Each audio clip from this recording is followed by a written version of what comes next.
गांव में एक सौदागर रहता था।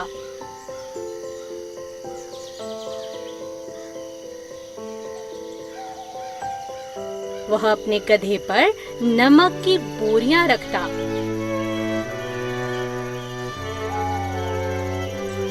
हर सुबह वह गधे पर नमक रख निकल पड़ता शहर की ओर।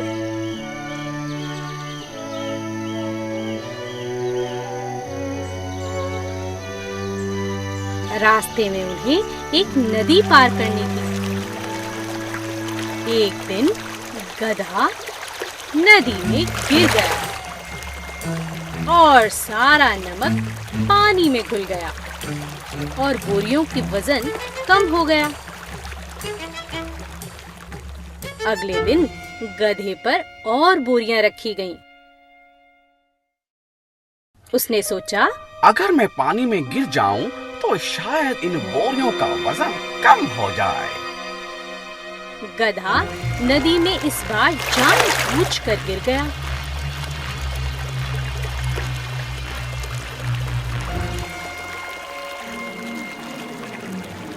नमक नदी में घुल गया और बोरियों का वजन वापस से कम हो गया। गधा अब हर रोज ऐसा कर बोरियों का वजन कम कर अपना काम घटा देता। मैं कितना समझदार हूँ, मेरा जवाब नहीं। मैं अभी सौदागर को आराम से बुद्धू बना सकता हूँ। लेकिन सौदागर को गधे की इस हरकत का पता चल गया था। उसने एक तरकीब सोची। अगले दिन उसने गधे पर रुई की बोरियां रखी।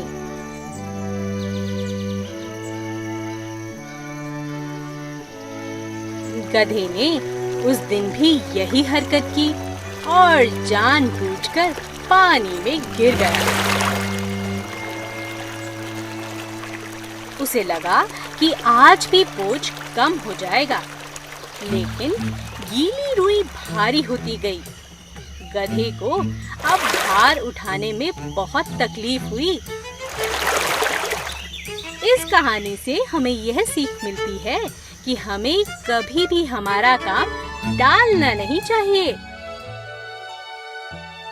एक गांव में शंभू नाम का भिखारी रहता था। वो लोगों से भीख मांग मांग के खाना जमा करता था। हर दिन उसका खाना एक बिल्ली चुरा लेती थी।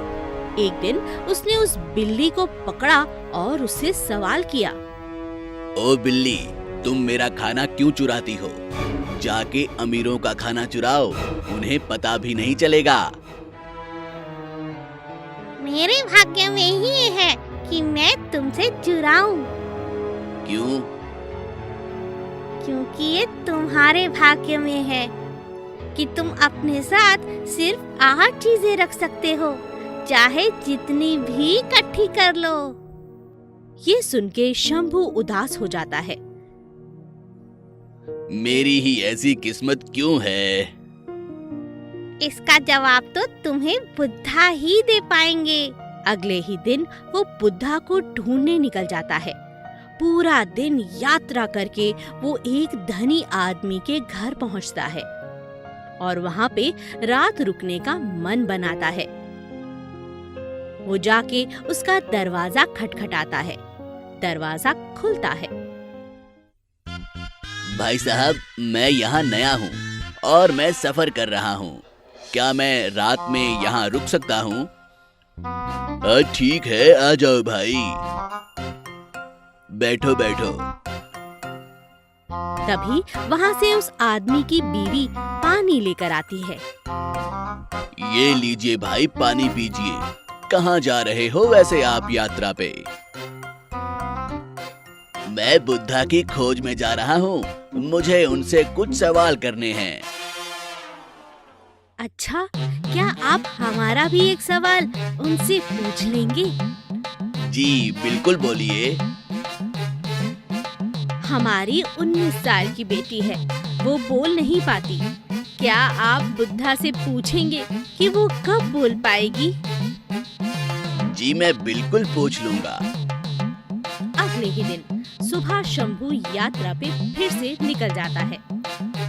धन्यवाद भाई साहब, मैं आपका सवाल बुद्धा से जरूर पूछूंगा। शंभू फिर से चलना शुरू कर देता है और रास्ते में उसे बहुत सारे पहाड़ मिलते हैं जिनके बीच में से वो जाता है। हे भगवान, इन पहाड़ों पे चल चल के तो मैं थक गया। जैसे ही वो थोड़ा आगे बढ़ता है उसे एक जादूगर मिल जाता है। भाई साहब, क्या आप मेरी मदद कर सकते हैं ये पहाड़ पार करने के लिए? बिल्कुल, आओ बैठ जाओ मेरी छड़ी पे। जादूगर और शंभू दोनों ही छड़ी पे बैठकर निकल पड़ते हैं।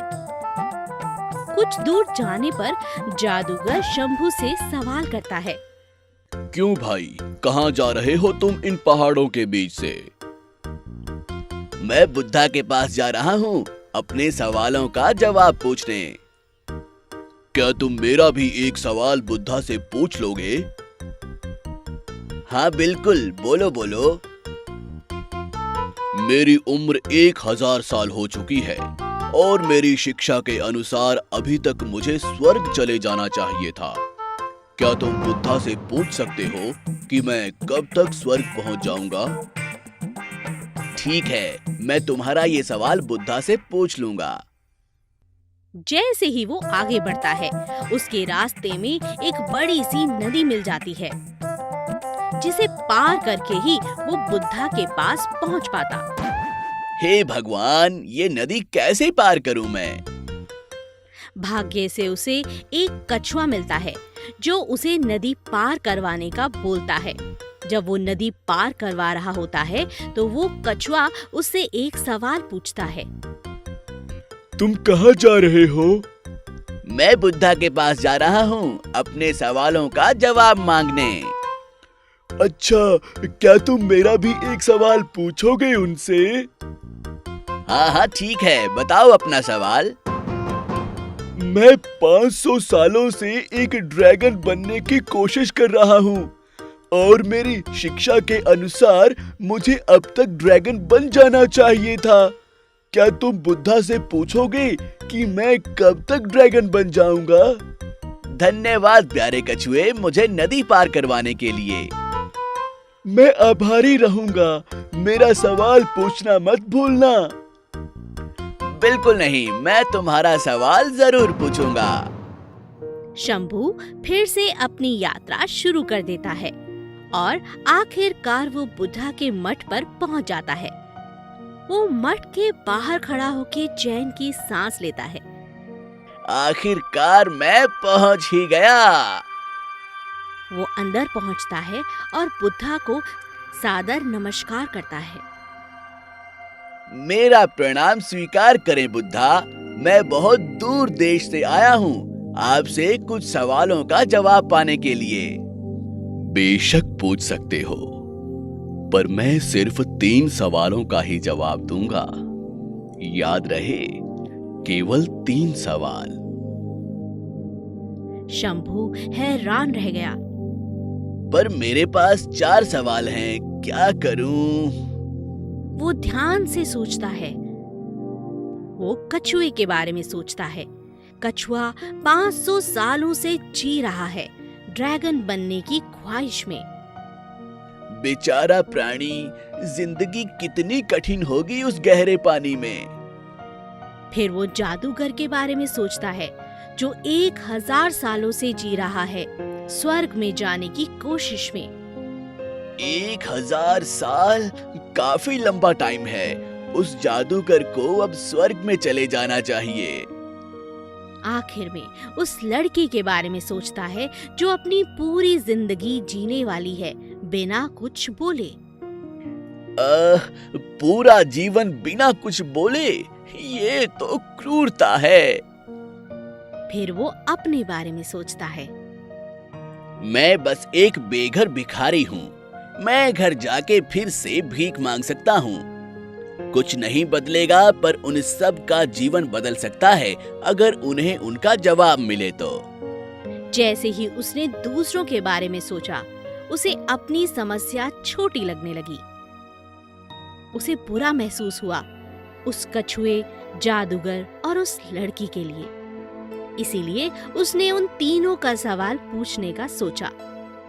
बुद्धा ने जवाब दिया, कछुआ 500 साल से ड्रैगन इसलिए नहीं बन पाया क्योंकि वो अपना ढांचा छोड़ने के लिए तैयार नहीं है। जब तक वो अपने ढांचे से बाहर नहीं आएगा, वो कभी भी ड्रैगन नहीं बन सकता। ओह, ये किसने सोचा होगा?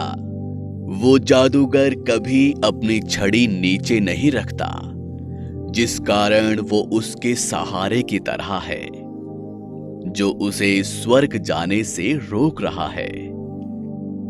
ओह, मैं जरूर उन्हें बताऊंगा। और उस लड़की का क्या? वो लड़की जरूर बोल पाएगी जब वो अपने हमसफर से मिलेगी। ओ महान बुद्धा, आपका बहुत बहुत धन्यवाद। बुद्धा शंभू की ओर देखकर मुस्कुराते हैं। शंभू ने बुद्धा को प्रणाम किया और वो अपने घर की ओर निकल पड़ा। रास्ते में उसे वो कछुआ फिर से मिला। क्या तुमने पूछा? हाँ बेशक, तुम्हें बस अपना ये ढांचा निकालना है और तुम ड्रैगन बन जाओगे। कछुआ अपना ढांचा निकालता है और उस ढांचे के अंदर बेशकीमती मोती थे जो गहरे समंदर में मिलते हैं, जो वो उस शंभू को दे देता है। इन्हें तुम रख लो, मेरी तरफ से तोहफा है। मुझे अब इनकी जरूरत नहीं है क्योंकि मैं एक ड्रैगन हूँ। धन्यवाद भले इंसान। और वो उड़ जाता है। आगे जाते ही पहाड़ की चोटी पर वो फिर से जादूगर से मिलता है। क्या तुमने मेरा सवाल पूछा? हाँ हाँ, आपको बस अपनी छड़ी छोड़नी पड़ेगी, आप स्वर्ग पहुंच जाओगे। सच में?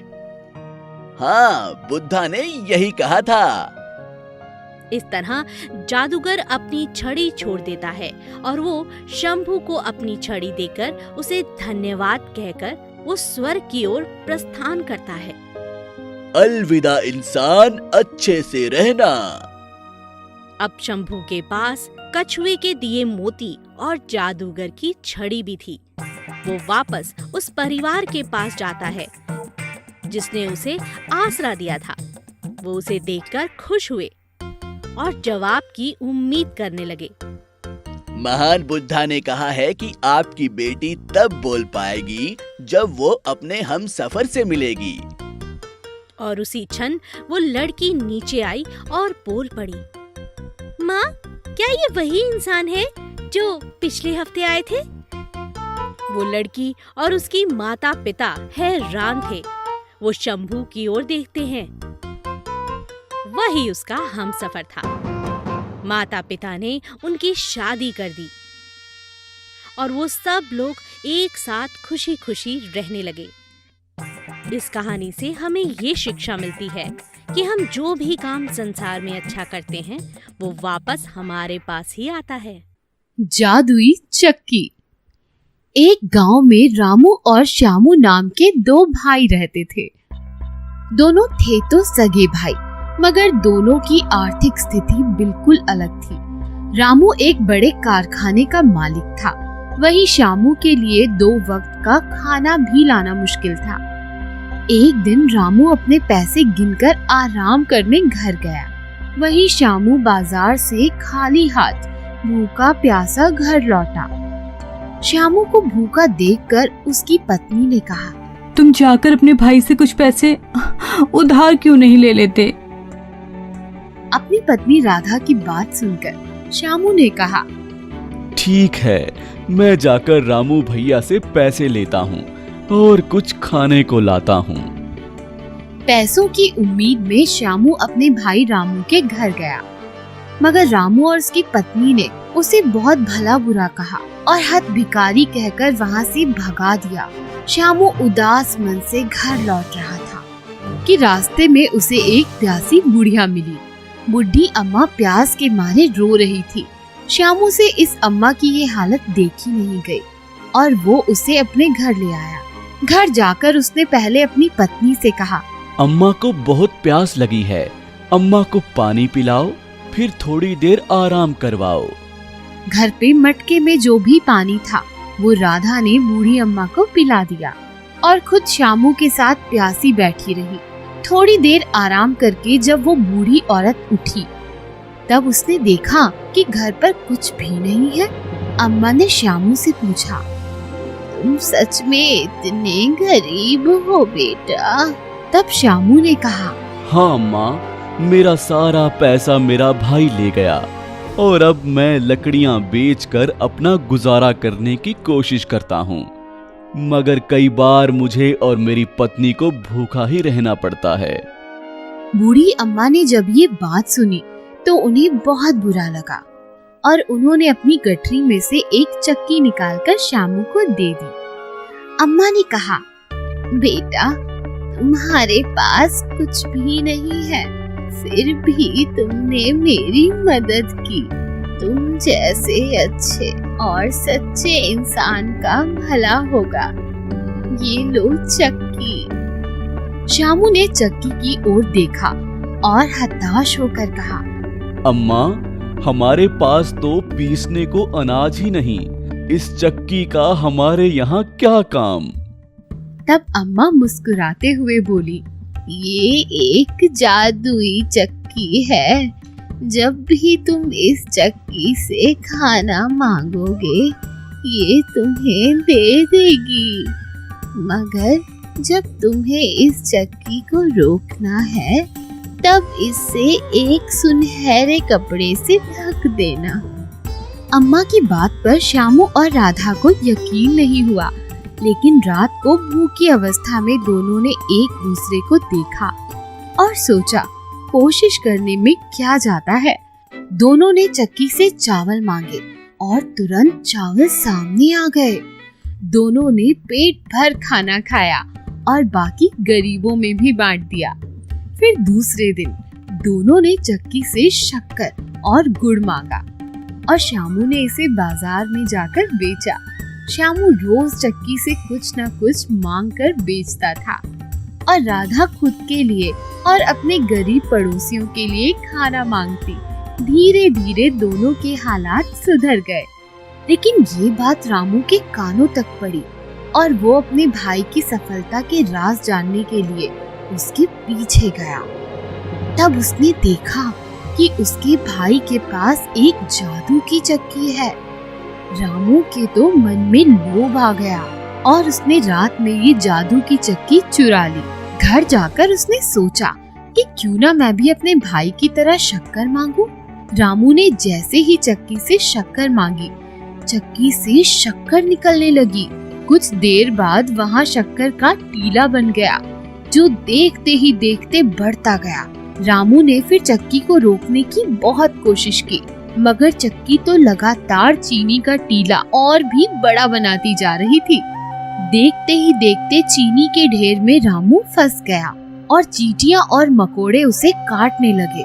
सभी दरवाजे बंद होने के कारण कोई भी उसकी मदद की पुकार सुन नहीं पा रहा था और आखिर वो चीनी के टीले में दबकर मर गया। इस कहानी से हमें सीख मिलती है कि हमेशा जरूरतमंद की मदद करनी चाहिए और लालच से हमेशा दूर रहना चाहिए।